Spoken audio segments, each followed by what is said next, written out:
TikTok installed. What? Alright, so this is how you do it. You're going to go to Chrome. You're going to search TikTok APK. After you do that, you're going to scroll down and go to apkpure.net and click the TikTok link right there. Then we're going to scroll down to where it shows download APK.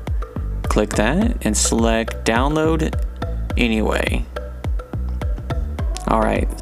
Okay, now that it's downloaded, we're going to select open.